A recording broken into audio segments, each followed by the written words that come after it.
for all the people out there with a dream that just want to be seen. Yeah, my dream's bigger than the average.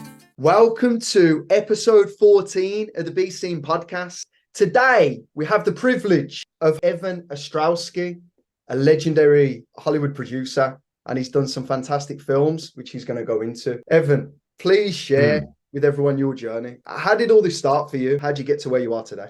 Well, producing, there's no straight line in my experience. So, and a lot of producers I know, they all have these funny stories. And mine so look, I went to NYU film school, and everybody I went to film school with wanted to make a movie. And we got out of film school in 94, 95. And it was the height of the indie boom. New York was where I was living was banging with indie filmmakers and the shooting gallery. That was making these $1 million movies, and we all wanted to figure that out. And let me tell you, we did not. So in 97, you can't tell, but I'm physically disabled. I broke my neck. I was paralyzed from the chest down. I had the same doctor as Christopher Reeve, and he was in the same hospital as me. I don't know if you remember who Christopher Reeve was. He passed away a few years ago. He played the original Superman. Yeah. But the week I entered hospital for rehabilitation, he was on the cover of Time magazine. So that kind of took me out of the game for about 2 years. And then in 98, 99, my girlfriend, who's now my wife, and I moved out to California. And one of my buddies out here, Gustavo Lipstein, still my dear friend, I saw him last weekend. He was at AFI finishing up in the writing program. And he sent me this script that he had written. And it was a knife in the water kind of a film. Like 4 people get on a boat, none get off. And he said to me, he visited me in the hospital and knew I was messed up. But I was coming back. Right? I was able to walk again, and all this kind of good stuff. And he said, "Look, I got this script, which I really liked. I got $400,000, a boat, and a house in Brazil, because he's Brazilian originally. Let's do it." And I was like, this is the greatest offer I'm ever going to get. I still say it's the best producing offer I ever got. Like, we get to spend 3 months in Brazil making a movie on a boat. Like, I'm in. Let's go. So we started to show the script around. Our other producing partner, Jay, had befriended this really young, up-and-coming casting director named Io Davis, who's now like the number 5 person at Disney. If you look her up, AYO Davis. She was a casting assistant and for Reuben Cannon, who was one of the preeminent African-American casting directors in Hollywood, done big movies with Denzel and all these great people. And she got it into the hands of Henry Thomas, who was an ET, and Dominique Swain, who played Lolita in the remake in the mid-90s. And they both wanted to do it, and they were at the time pretty big stars in their age group. And then everybody in Hollywood wanted to finance this movie to $2 million. We were taking, like, all of a sudden, like, we went from 2 schmucky guys that met at NYU to everybody wants to make your movie, which is your dream, right? And our original investors had said, "Look, any offer you get in writing, we'll match it with cash. So let's just go." Like, and we had legitimate offers. So we made the movie. It was a great experience, but it wasn't a great movie. And that's that. Number 1 on the shelf, number 1 in your hearts, not so great at the box office, right? But at the same time, my other NYU buddy was Eli Roth, the horror superstar. And Eli had just moved to LA just right when Dead in the Water was getting put together. And we were working together on some stuff, and he was kind of seeing me kind of put that film together. And he was like, how did you do that? Like, what? And about a week before I left for Brazil, he handed me the script of Cabin Fever and said, "Dude, what do you think?" And I read, it had been optioned by some other group in New York. and I read it, I've never been a horror fan, not at all. And I just said, this is great. And we're like, okay, here's the plan. I'm gonna go to Brazil. I'm gonna get Henry Thomas and Dominic Swain to read it. They're gonna star in it, and that's gonna finance the film, just like it did Gustavo's picture, because Eli, Gustavo, and I were all buddies. Well, that didn't really happen. I mean, it didn't happen the way that we wanted it to, but um, I got back from making Dead in the Water, and we're editing and doing this and that. And we just started to kind of figure out how to put it together. Um, I had befriended another producer named Lauren Vilchik, who, funny enough, had Dominique Swain and Henry Thomas in her film right before we shot Dead in the Water. They had the same agent, so they kept getting packaged in all these movies together. And Lauren had done me a bunch of solids. I'd only met her on the phone, and taken them to the embassy to get their work visa for Brazil. It was a big pain in the ass for her. And I said, you know what? When we wrap, I owe you lunch. And you do, and we did. We had lunch, a year later, and whatever it was. And you do what you do with as producers. You exchange scripts. She gave me something that I still don't remember what it was. And she's like, "What are you working on?" And I'm like, I'm working on this horror movie with my buddy Eli." And I handed her Cabin Fever because it's literally the only script I had. And she called me like 2 days later and said, "I love it. I think I can get most of the money, like half the money in place, like quickly," which she did. And she wanted to meet Eli. We all got on great, like a house on fire, as you say, over in the pond. And we essentially set off to go make the film in North Carolina, where Lauren's investor, our fourth producing partner, Sam Freilich, was from. Sam had a very compelling pitch. It went something like this. "I love your script. I've got $250,000. My family owns a Holiday Inn, which is a hotel, in like rural North Carolina. In the parking lot, we built a small soundstage." I was like, "What?"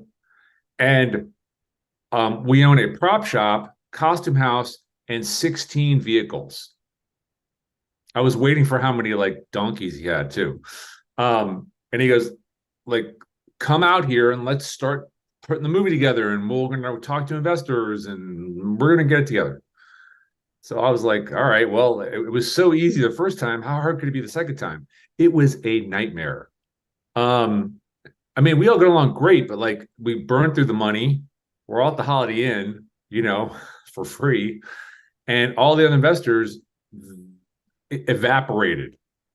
Went into the second week of production, not knowing how we're going to pay the crew, which is not a great thing to do. The union shut us down, or they flipped us to from non-union to union.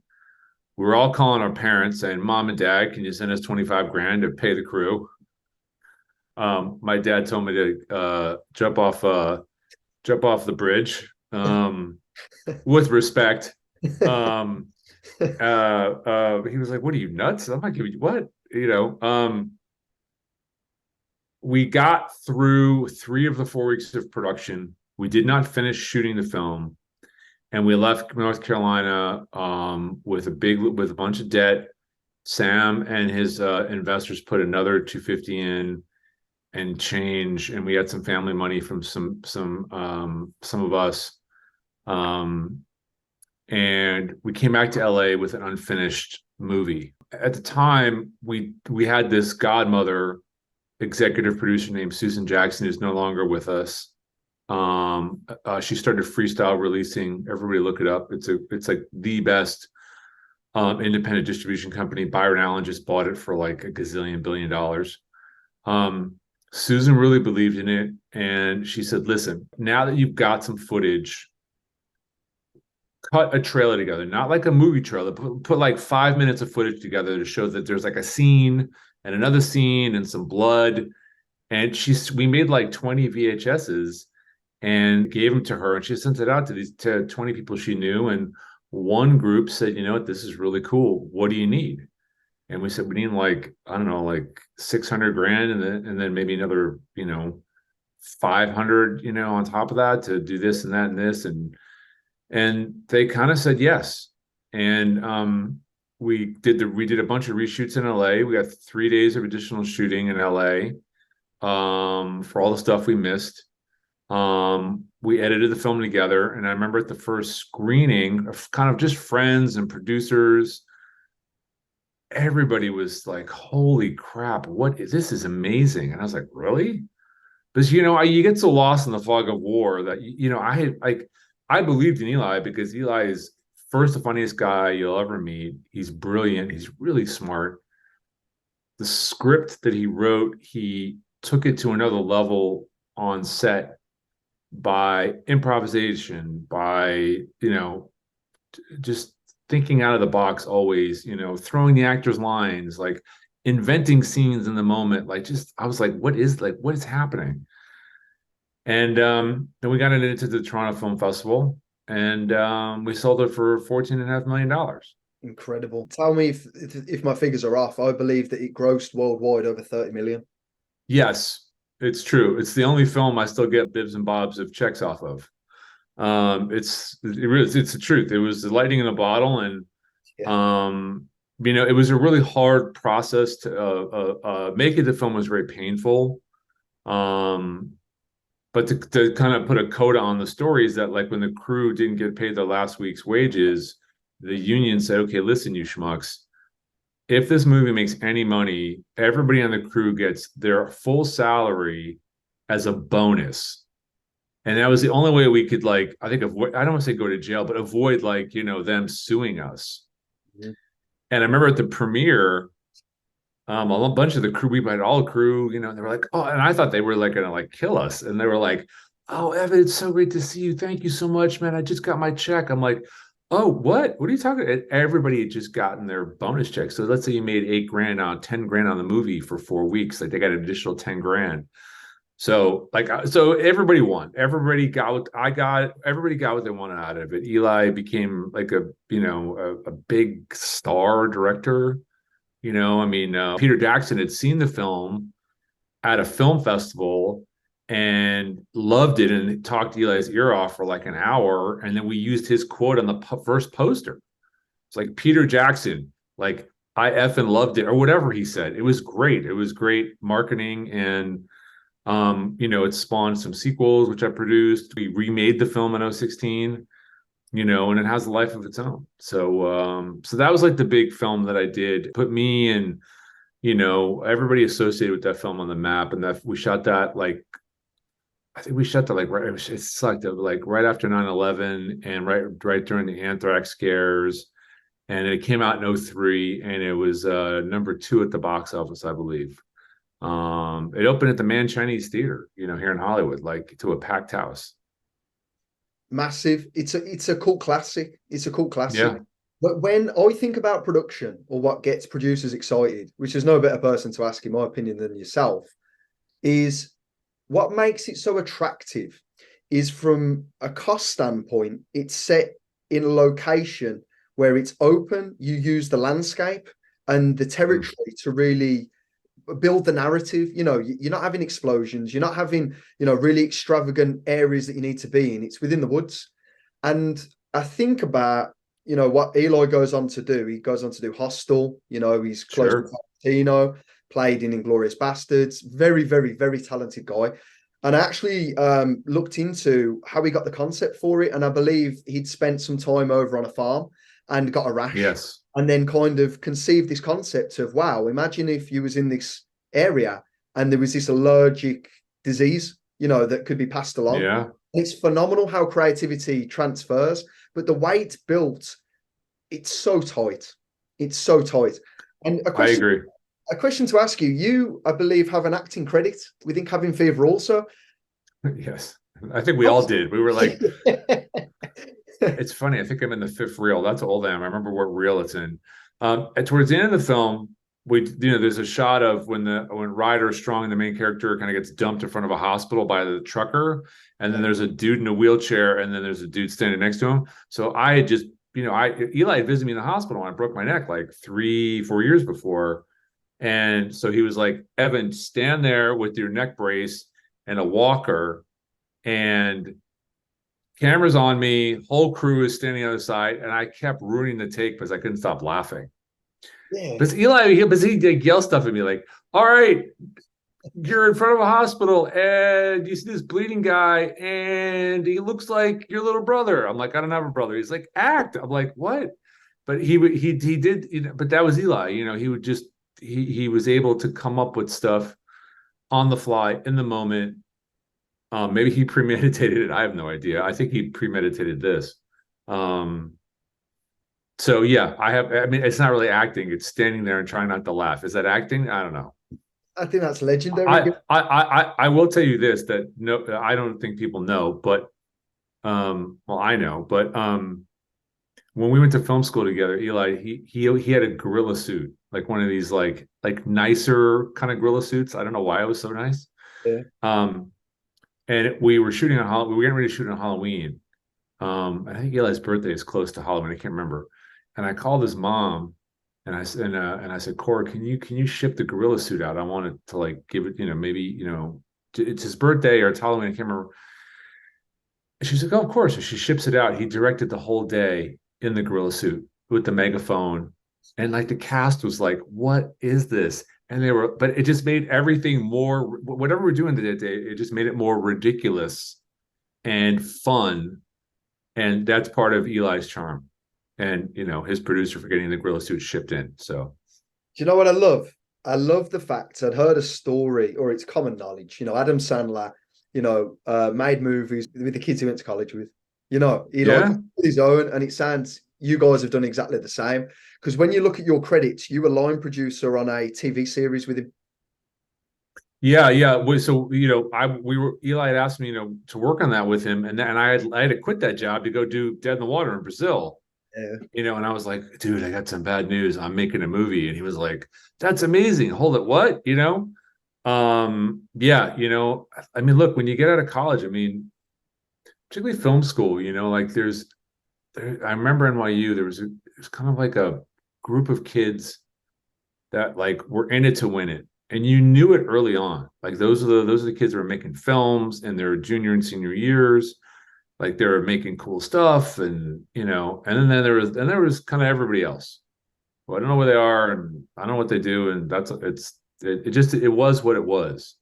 Eli and I were in this senior thesis class for a year. We made our short films. Eli's short film was nominated for a Student Academy Award. But it was me and my wife. My wife Anna is a very successful computer animator. If you look up her credits, Anna Alvarado, that she's done everything. Eddie Berger, who just did All's Quiet on the Western Front, directed it, was in our class. I mean, amazing. Andreas Heinz, who wrote Black Swan. Eli. I mean, and there was only like 11 of us. It was a pretty good group. Like I was like, it was a pretty good group, and yeah. It's crazy, that is. I mean, did George Lucas and Spielberg and Scorsese go to college together? Scorsese went to NYU. Spike Lee went to NYU. Spike Lee was teaching at NYU. I think he's had like an office there, like since I was there. I used to see him in the elevators all the time. His head would keep bumping in my chest. I was like, because he's a tiny little dude. And sorry, Spike. But and the great thing about NYU was that the graduates, or the famous directors, come back. Oliver Stone went there, so like every month they'd be like, hey, Oliver Stone is coming to speak, and we're like, okay, so we'd all go listen to Oliver Stone speak. And then it was Joel Silver, the big Hollywood producer, went there as well, and he brought the Coen brothers, because he had just done the Hudsucker Proxy with the Coens. And I saw the Hudsucker in a room with like 300 people, the Coens and Joel Silver. It might have been like 100 people. I'm trying. We had seen Reservoir Dogs as well, like without Tarantino. The distributors would send NYU films that were coming out like 2 or 3 weeks just to kind of get buzz in the college community. And we had seen that. I think Eli was in the same screening, and we were like, what? Like, what is this film? So anyways, that was the great thing about NYU. I mean, it just, it was all film all the time. And, M. Night was there when we were there. Todd Phillips was there when we were there. And on down the line. It sounds like a hotbed of talents that went on to really make a mark in film. You know, Yeah. it's crazy because there's a book, forgive me, I can't remember the title of it, but it speaks about the location. Those are communities or people who go on to dominate were in a very close proximity to either technologies or together. Yeah. And that kind of, they say you are the company you keep. Do you know? Like, you Yeah, get, sure. and it's crazy, and it makes sense because I think NYU then, especially, you're getting people like Oliver Stone come in, Spike Lee, you're getting first-hand access to the real deal. You know, like, no fluff. This is how it's happening. Oh yeah. The last thing was that our Scorsese, I was taking directing The Actor with Marquette Kimbrell, who was nominated for Academy Award, and she's like, hey, look, starting next week, like I've got to leave like 10 minutes early. And we're like, what's going on? She's like, well, I'm teaching a class with Scorsese to the graduate students, and I've got to get to the other building, and we're like, what? We're all like sophomore, juniors or something, and we're like, all right, you got to tell us everything that happens in that class. So like he was trying to get Kundun film made, and then it kept getting pushed or something. So he was like, I got nothing to do for like a semester. I'll come teach. So Marquetta would come the next week and tell us what happened. She's like, oh, it was great. It was great. Like by week 4, she was like, listen, Marty's a great guy, but he's not a good teacher. And we're like, what? And I know, right? And she said, okay, this is how we've structured the class. The first hour, Marty just tells stories. The second hour, we do scenes. And she's like, I teach it.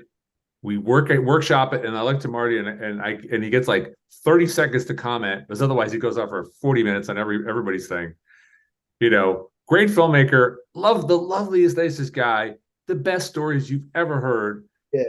But we still have to get these. We have to get an education to these kids. So like, she was laughing, telling us the story. We're like, Martin Scorsese is not a good teacher, but he's a great guy. That's all that matters. So it's crazy. Do you believe, right? Take Scorsese, producers, directors, writers within the industry. Do you believe that people have a prime? Like their work, they have their time. I mean, when it can be early on, it can be later on, but you hit that moment where, like you said, we've just created lightning in a bottle. I mean, it's like with music, it's like with bands, it tends to be their first or second album tends to be the best, True. But with directing, it's such a different animal. I mean, I was reading some of the reviews of Killers of the Flower Moon, which I want to go see. I might go Friday night if I don't know. I honestly, I can't say yes or no. There's a lot more examples of directors that have really knocked it out of the park in the beginning of their kind of careers. But then someone like Tarantino, who I think has been consistently perfect. Looking at your career, you've worked with some huge actors. Cabin Fever, for me, is the greatest film you've produced to date. I don't know what you're working on next. At that time, and like the amount of variables I have to meet to create something like that. Eli Roth is a friend. You know him. You've grown up together through college.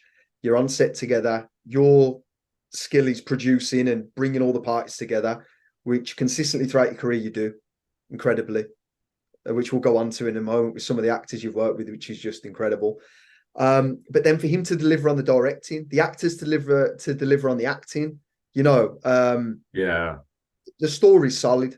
The story is solid, even to the part where it's got its comic relief, And a question I was going to ask you, because sure. I don't know if it's not telling the truth or it really is true. And Eli Roth has these many brothers, but when the story is laid out about, the murders that happen at the bowling alley, this frontal, which I think is epic. It's just it's brilliant because it leads you in, but then it catches you in the comic relief of it. And Eli, I believe it's Eli, or is it his brother, who turns up as some stoner and sits down with the kids, and he's just got like this big bag of weed, and he's talking to him. Oh, With his dog. Okay, so it is Eli, but it wasn't planned that way. We had cast somebody else, Mhm. and Eli had done 3 takes with this guy. Yeah. This is great. Let's take a break. And he kind of grabbed me and Lauren and said, "This isn't working." And it's the actor. And Eli's younger brother, Gabe, was with us. This was early on in the shoot. I remember Eli and Gabe had kind of had a sidebar about what to do, because I think Eli was trying to convince Gabe to like jump in and play the part, and Gabe was like, no, no, no, no, no. And I was like, what are you talking about? And this character was based on one of their friends they grew up with. So we excused the actor for the evening, and he was like, what's going on? We're like, you did great. Go back to your hotel room. And Eli like got dressed, and we reshot it. And Eli he said, look, you got to trust me. You know, like, this isn't working. This is based on a kid that we grew up with. This is what he's like. I can, and, you know, Eli could do imitations and voices.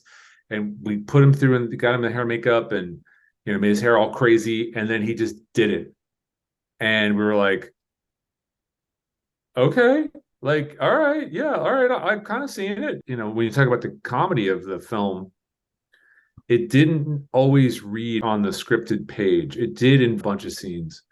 But what Eli's, I think, one of his great talents was that he was able to infuse that sensibility throughout the film more consistently in places where it wasn't scripted, because he knew in his mind, like, I'm going to make this performance really over the top because this character is just like crazy and going to get killed later or whatever it is. You know, he had plans. He was doing what directors do, which is make choices. And his choices were consistent, strong, interesting, and made the film better. 1,000,000%. You know the bald guy who, when they says the face is smiling and his head was still smiling? That is his brother Adam, his other brother. They look like twins. They're brothers. It's true. So that's his older brother. Yeah, I tell you what, that scene to me is needed and perfect.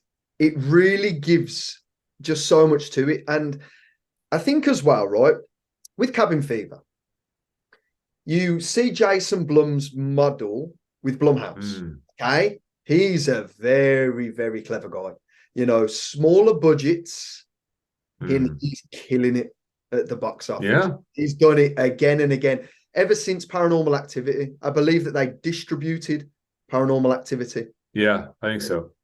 And I knew when I started to link these pieces together that Blumhouse distributed Paranormal Activity, that would have been based on he missed out on Blair Witch, because it's filmed on the same kind of home video. And I just had this instinct that it was. And I listened to him in an interview and he said, I didn't pass up on it. It reminded me of Blair Witch and I missed that.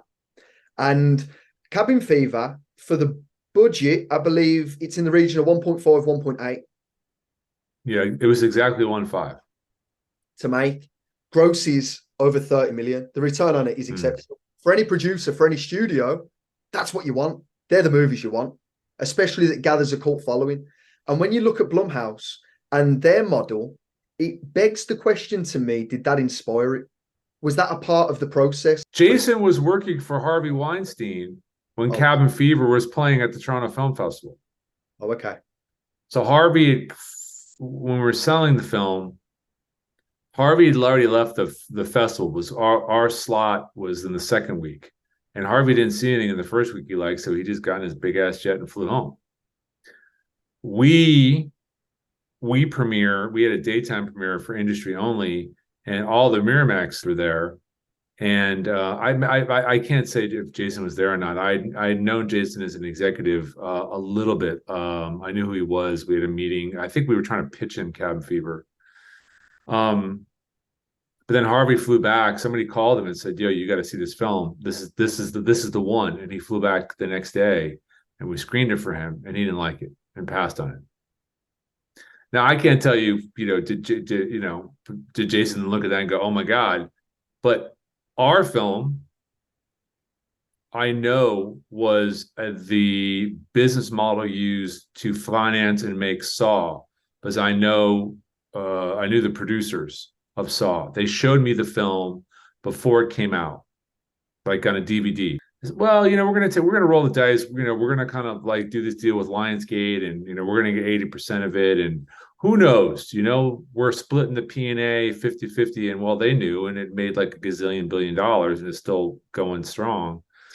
And but they said, yeah, hey, we all saw Cabin Fever and thought, oh my God, those guys must have made a ton of money. We should do that. We should like 10x that with a film, which is what they did. 100%. What was it like working with Paul Walker? So truthfully, I don't know. I never met him. Okay. The film, I'd written the script in my early days. It's like right after I hurt myself. I was kind of, going to rehab a lot, physical rehabilitation. And I started writing scripts because I couldn't really do much else. I'd written this script, and I'd become friendly with these two big Hollywood writers I had met out here in LA. Once that script started to get around, people liked it. It was a much bigger kind of action-y kind of film. And my friend John Glenn, who wrote and directed the Lazarus Project, who's still a buddy of mine, he said, look, I have a vision for this film. Let me option it from you and rewrite it, and we'll split the credit, and you could produce it. I was like, great. So then he gets these big Hollywood producers who are like, this is great. We're going to get a big movie star in it, and you're going to get a fee, Evan, and you're going to go away. And I was like, great, money and no work. How do I sign up for this job? And the film went over budget. It was the studio had held all of the producers and the directors' fees in a lockbox. If it went over budget, they had to pay out of their salaries. But I was sequestered off here to the left, so I made more money than everybody on that film. So that's my just desserts on that. But I did not meet Paul, but I will say that John and I are still close, and he's told me a lot of great stories about shooting the film, and he did tell me this one story, and I don't want to break too much trust with what the kind of the details of it, but he told me that Paul had been he'd mostly done bigger films at the time, and there was one day where they were going to do this really one of the big emotional scenes in the film, and he wasn't really ready to do it, and it asked for a schedule change, and on a smaller budget film, like that's not a possibility. And like the producers think it got around John and said, you got to go in there and straighten him out. And then apparently they got in like a full blown, not fisticuffs, but pretty damn close. Ended in hugging, ended in I love you, no, I love you, man. And then they did it, and it's in the film, and it's great. Yeah, you know what? When you think about those environments, there's a lot on it. For an actor to turn it on in that moment, and also a director's pressures of delivering fantastic performances, you get it. I'm sure those things happen, don't they? But it's there's always from how it ends. That's how it matters. The respect that's there, and we say things in the heat of the moment, but it's brilliant that they could move forward. Yeah. They could deliver that scene. So even more respect to both of them. It's phenomenal. With your career, from as far as I've seen, you have been a line producer, you've been a co-producer, you've been a producer and an executive producer. And for the audience, can you just give a bit of insight to the different demands of each, of what they required of you? Well, anything that I ever produced by credit most likely means that the option or the screenplay is owned or controlled by me. So like on Fanboys, I had the option on Ernest Cline's script, which was based on his play. So if you control the intellectual property, then you could say I'm the producer and everybody else can pound dirt. On a co-producer, it's usually I brought something to a film, like some financing or an actor or something like that. And then I kind of empower, like I'm not really producing it, or I'm not going to be there day to day, but I brought something important to the film to kind of get it over the finish line and get made. And then I usually kind of hang back. Not that dissimilar from an executive producer. From the executive producer side, I've done the same thing, gotten different, like an EP credit. I don't think I have one co-producer credit. It might have been Lazarus. I can't remember. Um, but I've done a bunch of executive producing in the last few years.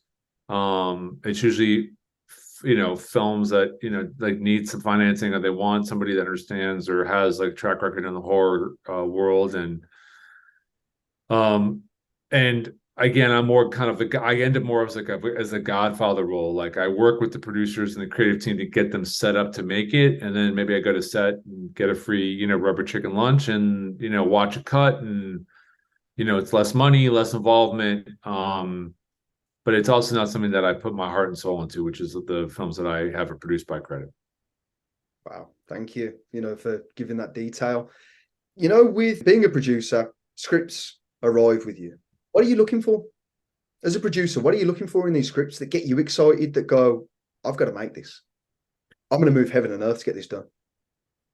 It's got to be, it's the unexpected. Mm-hmm. Because if you go out and say, I want to make a film about race car driving, right, which I would love to do, right? But am I going to find that script? Probably not.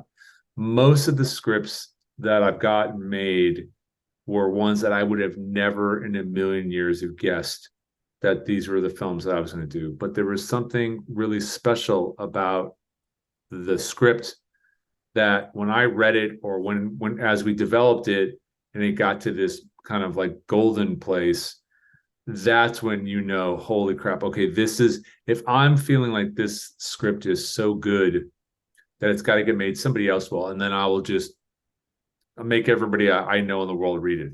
I was talking about Fanboys earlier. Like Fanboys is a good example because Fanboys came to me as, like, I don't know if you know who Ernest Cline is. He wrote Ready Player One, the book and the movie, right?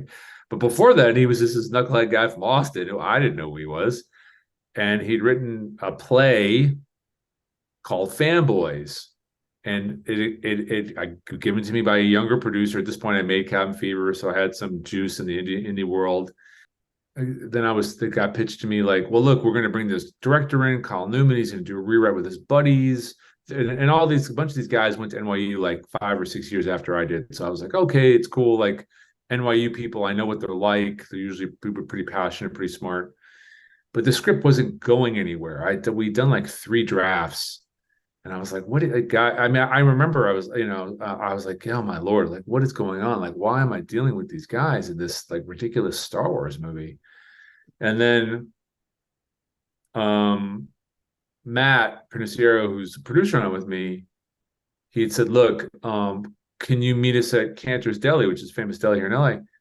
Kyle's got a new writer he wants you to meet, and he's got a pitch. He's going to rewrite the script for free, and it's going to be great. And I was like, oh, and I remember I almost told them, nah, I'm done with you guys. Like and not with them. It wasn't like personal, but I was like, do I have another like 2 months of whatever this is going to be in me? And the kicker was, Matt was like, oh yeah, can you send Ernie $1,000 check because the option's about to run out? And I was like, okay, I got to go to Cantor's with like 4 dudes, one guy I don't know. I'm definitely paying, and I got to send Ernie $1,000 check. And I was like, oh God. All right, I remember I was like, I'm going to go to the pitch, and I'm not sending the check until I hear the pitch. And it was Adam F. Goldberg, who ended up going on to create the Goldbergs TV show, and is a huge. He had read the script. Him and Kyle went to NYU together, and he was like, listen, like in 20 minutes, like pitch me the movie. He's like, I'm going to do this, and it's going to be this. And I was like, huh, that sounds interesting. I like that. He's like, I'll do it free. I'll have it in a month. I was like, great, you go do that. Paid for dinner, wrote the check, got the script. And I said, okay, I like we're getting this done. We're doing this. So it just changed on a dime, and that script came out almost like pretty much perfect. Wow. So there you go. It's crazy. In terms of your career today, you've been around a long time. Do you still have the same hunger? Is the things that you want to do? Is there certain things and aspirations that you still haven't achieved? Like I still have scripts being, moving around. I'm doing some TV stuff now as well. I'm trying to gauge like what the landscape is going to be like kind of post strike in a few months. Like what is everybody going to be really wanting to do? I believe that independent films are actually going to make a resurgence. Yes. That's my prediction in the next 3 to 5 years in a different way. In the terms of financing and how they're going to get put together. But I believe the market is still really there. I think the streamers are going to have a big part of it. So I'm like very actively looking for the right projects. I'm being much more selective about what I'm doing. Because before, when I was just producing like full time all day, every day, I'd be moving 10 to 15 scripts around town and different phases of development and to get one made a year. The goal was one a year because if I could get one a year, then I can kind of like make a living. And then every couple of years, you get a bigger one and it's great. Now, about 10 years ago, I got more active in producing commercials and I really enjoy it. It keeps me busy and I enjoy the process a ton.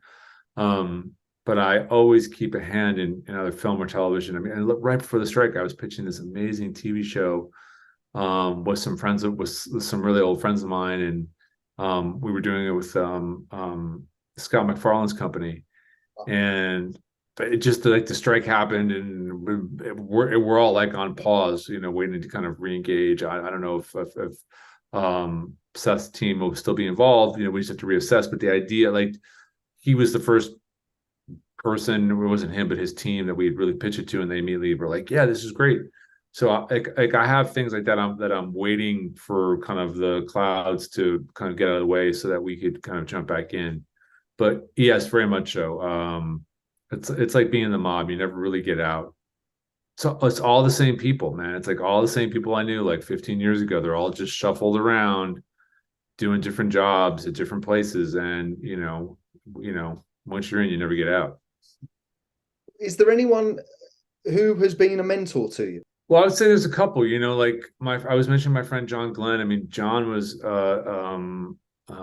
really opened my eyes up in terms of screenwriting, because he's a top screenwriter. If you look up his credits and whatnot, he kind of made me realize that stop dicking around with like writers who can't write. Like if the first draft you read doesn't pop, you got to stop and look for somebody else, because there's enough writers out there that can do that. So he kind of helped me kind of raise my game there, years ago.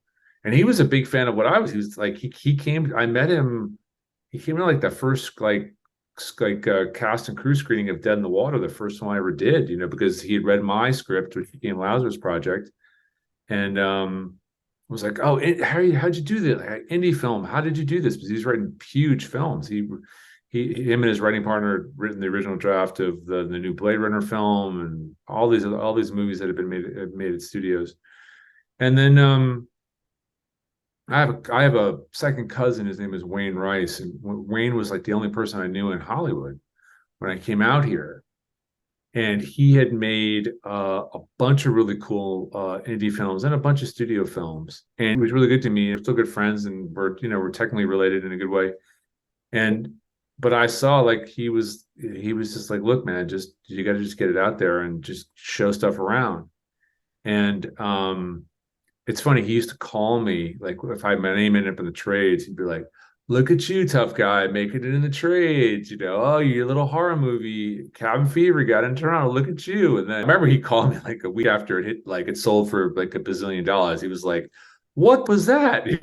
And so it's fun. It was fun to kind of like make good on people that done well, and be recognized to people early on, and giving me advice. We're reading some early drafts of stuff.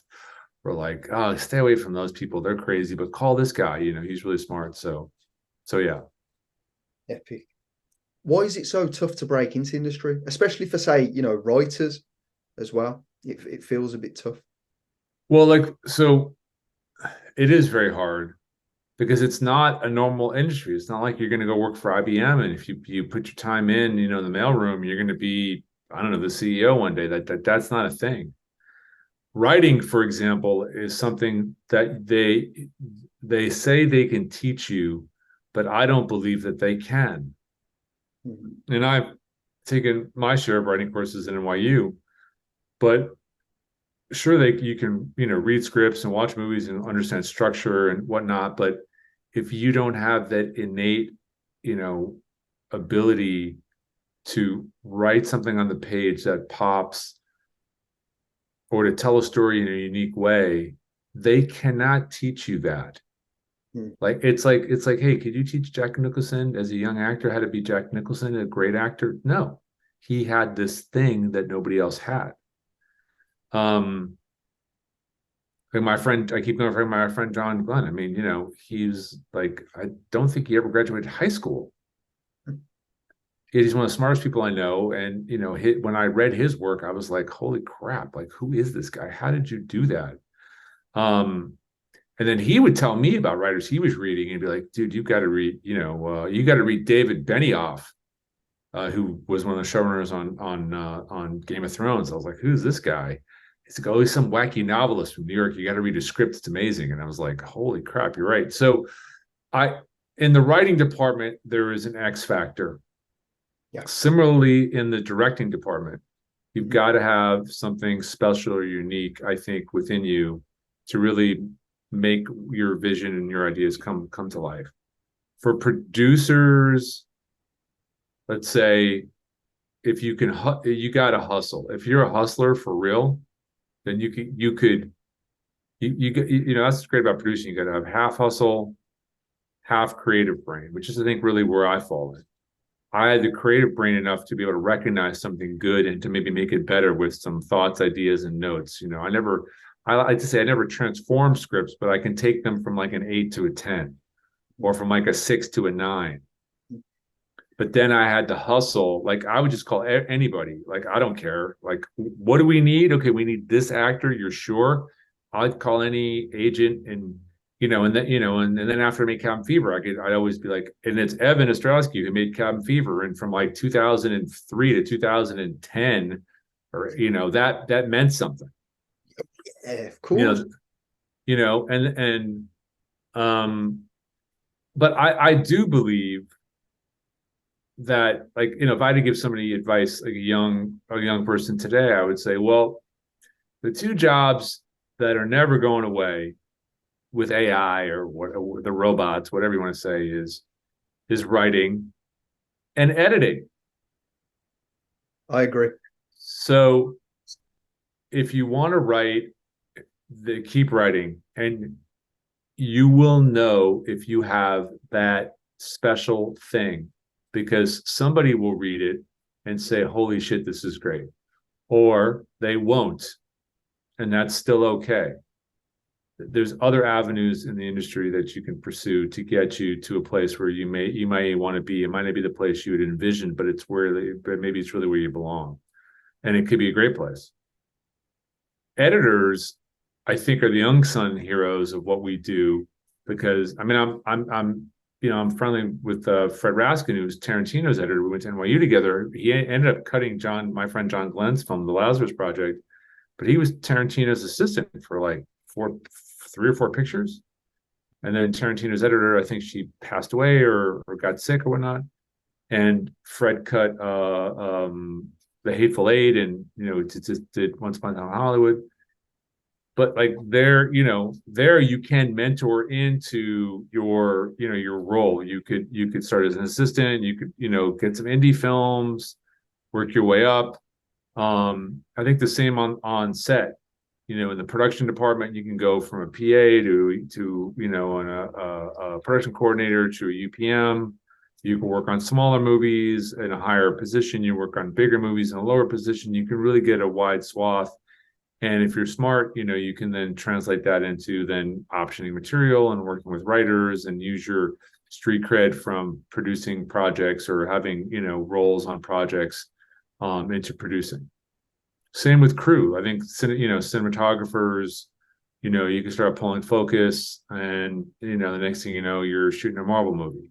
Well, that's not really a true story, but, like there in these roles, there's more a traditional apprentice upward pathway that you can follow. Again, writing and directing, there's no formula. I can't tell you, because if there was, everybody would do it. Only the special make it there. So I 100% agree. I think you've got to have something within you. There's got to be a flair in your writing. There's got to be imagination. There's got to be something that just, jumps off the page. And I think that's down to originality as well. I think there is a structure. If you look at all the films that have ever been made, the successful ones get replicated, whether it's scenes or whether it's stories, they'll be replicated, and it will be like, if we close our eyes, a detective's wearing a beige trench coat and probably looks like Columbo. You know what I'm trying to say? Like, it becomes because it was so influential. And I think what I love about Tarantino, and I've analysed his work, and I have no precedence in my opinion over anyone else's, but I just have my unique perspective on it. I think what he's very, very good at is, number one, he knows the films that he loves inside out. I think he's a film lover, and from that became a film buff. I think that he takes scenes and collaborates them, but tells them the way that he wish it would have went. And then in a wider narrative of a story that we've not seen. I think, it's like there's a familiarity. If you look at Kill Bill, you've got Uma Thurman wearing the yellow and black striped suit. Yeah, sure. It's it's Bruce Lee. Is it Game of Death? Or and he takes that scene, but he puts it, in a blonde lady who's an assassin. Do you know what I'm saying? Like, he takes pieces and creates them into his narrative, and they're always very unique. And his voice is so strong. I don't know any other director that's got, say, Bob De Niro to talk the way he talks in Jackie Brown. Hey man, it's very true, but I think there's a through line though with a bunch of the really top directors that I've noticed. Tarantino, Scorsese, Spike Lee, they're all students of the great films in history. Oh yeah. And that was the one thing that I still sticks with me, when I went to NYU, was that half the classes, they would say, okay, everybody sit down and shut up. And we're going to watch I Am Cuba, made by this random Russian filmmaker in 1958 or whatever it is. We're going to watch, we're going to watch Kurosawa's, or we're going to watch an Ozu film, Japanese master. They would make you watch these great films throughout history, and then you talk about them. And, if you do that work, if you really sit there and you watch them, and then you have like a really, you have a good teacher or a good intellectual discourse about why is this film unique? Why is this film still being shown today in revival houses? Why is, you can really see the connective tissues to your favorite directors today. Scorsese is a great example. You see him on talk shows or whatever, and, he could reference any film from like 1936 till like 3 weeks ago, and I think there's really something about that, because if you want to be in the creative side of it, you have got to know what comes before you, and you have to know it all. I mean, like right before I went to film school, the summer right before I went, I was working at the Gap, which I think it still exists. But there was a video store near me, and the AFI Top 100 had like just come out in like Premiere Magazine, which now also doesn't exist. And I just decided every night, like, walk by the video store, I'm just going to grab one off the list and watch it. And I started to do that. I already seen like maybe a dozen of them. It's like The Godfather and all these films you've seen. But then it was like, I think I'd never really seen Hoosiers, the basketball film with Gene Hackman, like end to end. I'd seen it on TV, but I'd never seen the whole thing. And I was like, geez, Louis, man, that is a great movie. I mean, like blew my hair back. And I was like, oh, I'm so glad. And I didn't get to the whole list. I probably got to like 50 films, but I'm really glad I did. Because that's the basis, I think, for everything we do. Oh, 100%. 100%. I think as well, it's interesting you said about like, to be a great writer, you've got to have that something special about you. And the same as like a director. What's really interesting with Eli Roth is he's both. He's both. It's true. And I, we're not that dissimilar in the sense that, he's got a really great encyclopedic memory for the films that he loves. And like he really dug in on, 70s and 80s horror films. And then he also knows a ton about about European cinema, all the stuff that we got from NYU and beyond. Like he would really deep dive and spend his time watching and talking and understanding of what these films are like. Where is their place in history? Why is that important? I know that's why him and Tarantino connect, because they're both just total film heads. Total film heads. I can see that. I can see that. I believe, tell me if I'm wrong, Eli writes the screenplay for Hostel and directs it, but Tarantino, I believe, wrote the story. Is that correct? I can't confirm or deny, but I mean, I could tell you this: at that point, I mean, I was there the first night they met.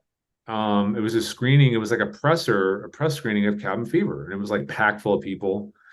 And I like skipped the movie because I'd seen it like 100 times. And Tarantino was in the audience, and we were like, "Oh, that's cool." And Tarantino like started rapid firing questions to Eli, and then they just started to have kind of like a conversation. Tarantino was like in the third row or something, and it was like it was a great evening for everybody else because they were talking about they just were talking, and then they became good buds, and the rest is the rest.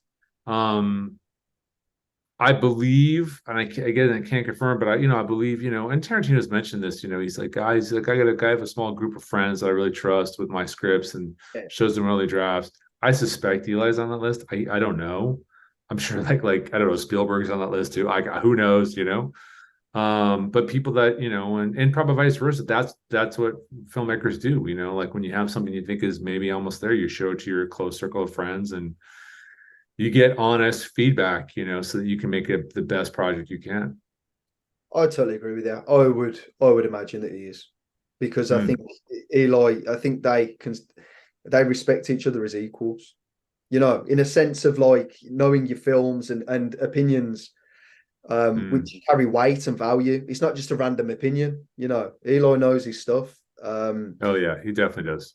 Oh, big time. I think he's wonderful. And what I love with both of them is they both have a sense of humor. And I think that you need that, the greatest moments in films come with a pinch of salt, just with a bit of humor, just something, because you can't be overly intense forever. You've got to break the moment a bit. And you're taking Glorious Bastards. That film, it's a hard hitter. It's a hard hitter. If you think of the subject matter, you're talking about the Nazis, you're talking about the persecution of Jewish people in those times, which is horrific. But he has such an uncanny way to remind us that we're watching a movie. Do you know? And we can rewrite the narrative. The bad guys lose, the good guys win. So we rewrite history, but along the way we have these moments of gold. And he lifts the moment a bit, and I think that's needed, because I think without that you could be really consumed, into a dark territory, which he rewrites the history. The winners win this time, which is but the real kind of victory, as it plays out in the film, and the characters are unbelievable. I used to wonder with Tarantino's films that after he met Eli, his films I think got a little funnier. And Eli was in a couple of them, of course. Like I remember watching Glorious Bastards, like, what is Brad Pitt doing? Like, what is this performance? And it's great. Like, like he's in a Coen Brothers movie. And I started to think, I was like, God, is Eli like rubbing off on Tarantino? Like, I don't know, but but maybe not. But Pulp Fiction, which I remember seeing it in right after I got at NYU, it has some of the funniest horrific scenes ever. So it's not like Tarantino wasn't funny before, but like if you watch, Reservoir Dogs, it's not that funny, but it's intense. It's more like it's a different. I think in that film, the audience isn't in on the jokes as much as the characters are. And then as Tarantino's work progresses a little bit, you could say that I think the audience is more in on the humor more and more, depending upon which film you're talking about. But that's just my opinion. But I don't know. I've never met Tarantino except from afar at the screening. So there you go. Is there any projects that you passed on that went on to just be huge successes that you? Oh yeah. Oh my God. So I made this film called Minnie's First Time with Alec Baldwin and Jeff Goldblum. And it was brought to me by this tech financer, David O. Sachs. And David had said to me, "Hey, let's not make that film," because he co-owned the option with somebody else. He said, "I'm going to drop that, and I'm going to go make Thank You for Smoking. Take a read of it."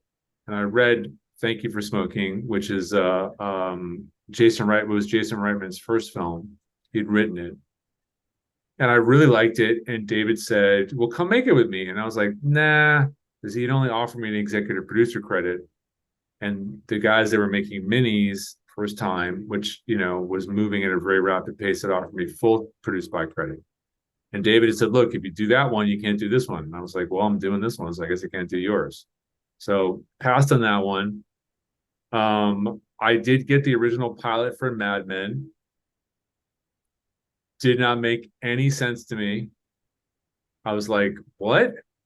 It was in development at AMC at the time. AMC had bought it, and they were trying to figure out what to do with it.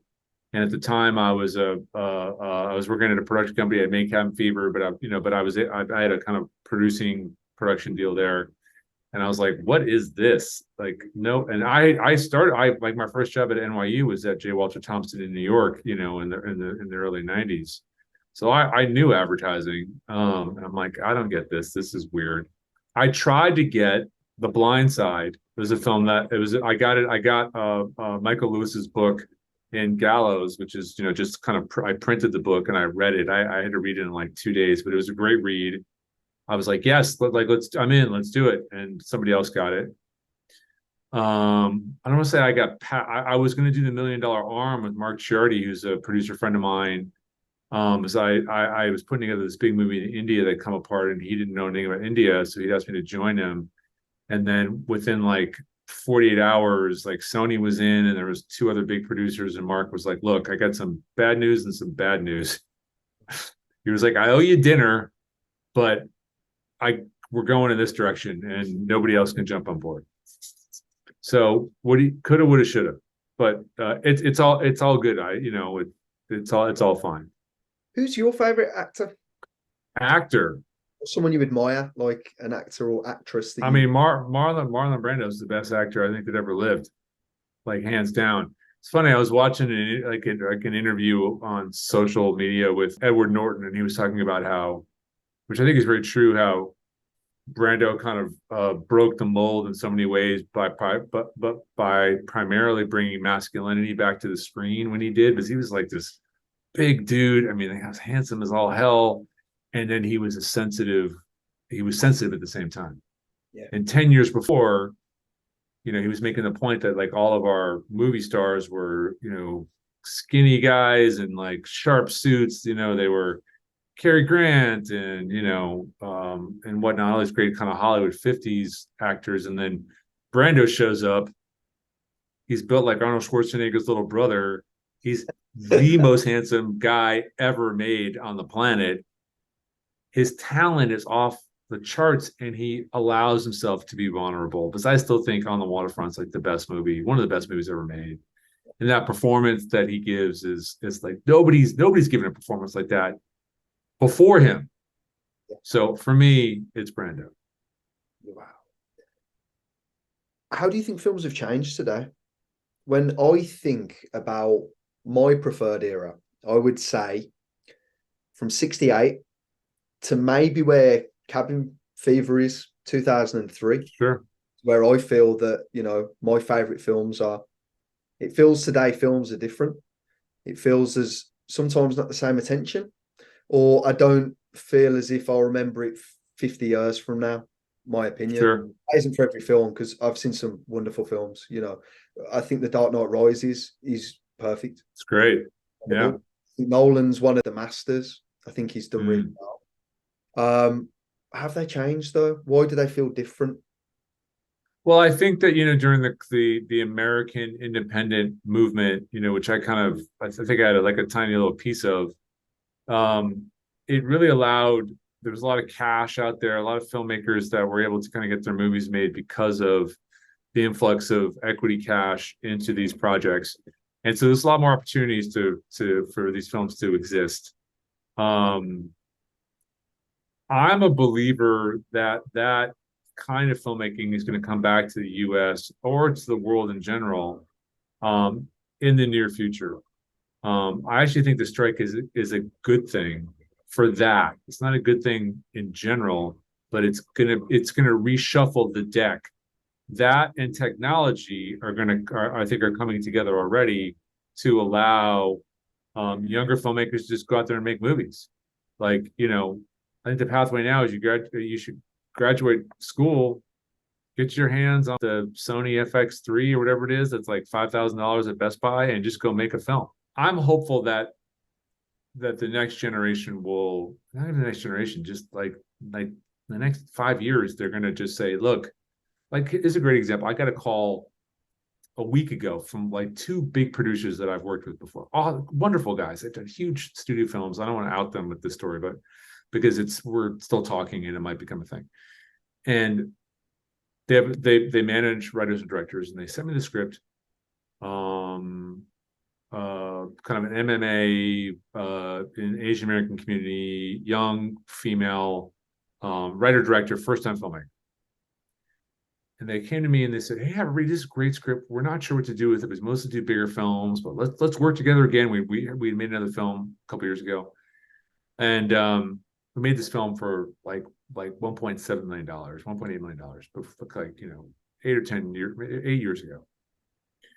And I said, "Hey, can you help us like get $1 million together?" And I read the script and I said, $1 million? How about $100,000? I'm like, look, go to Best Buy and we're going to buy this thing, this camera, this FX3 or whatever it's called. We use it as a B camera on a commercial I did. And what do we need? You need like apartments, a couple of diners, and we need like 2 boxing rings, right? That we could redress to be the same. Like, why can't we do this film for $100,000?